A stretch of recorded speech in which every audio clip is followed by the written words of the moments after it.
ایک صاحب نے اپنے ہمشیرہ کے چھوٹے بچے کے انتقال کا حال بیان کر کے پوچھا کہ کیا یہ یقینی ہے کہ ایسے بچے اپنے ماں باپ کو جنت میں ضرور لے جائیں گے جیسا کہ حدیث شریف میں آیا ہے؟ فرمایا کہ جی ہاں، اگر کوئی اس کا معارض قوی نہ ہو۔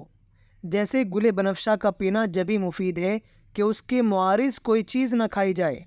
مثلاً کسی نے گل بنفشہ پیا اور اوپر سے 2 تولہ سنکھیا بھی کھا لیا، تو کیا ایسی صورت میں بھی گل بنفشہ کا پینا کچھ فائدہ مند ہو سکتا ہے؟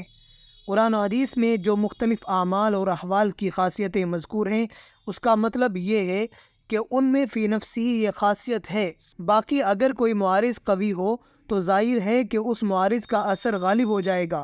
غرض ان میں اثر ضرور ہے، بشرطے کہ کوئی معارض قوی نہ ہو۔ یہ حضرت مولانا یعقوب صاحب رحمۃ اللہ علیہ کی تحقیق ہے، جو میں نے کہیں منقول نہیں دیکھی۔ سبحان اللہ! قرآن و حدیث پڑھے تو ایسے سے پڑھے۔ دیکھیے، اس تحقیق سے ہزاروں بلکہ لاکھوں نصوص جن میں مختلف اعمال و احوال کے فضائل مذکور ہیں حل ہو گئے۔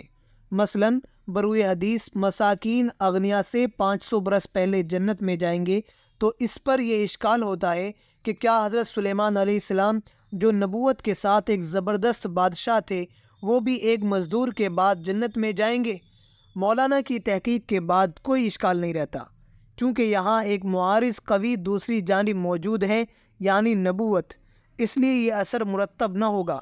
غرض اعمال و احوال خاصہ کے آثار و خواص جب ہی مرتب ہوں گے جب ان کے مقابلے میں کوئی معارض قوی ادھر یا ادھر نہ ہو۔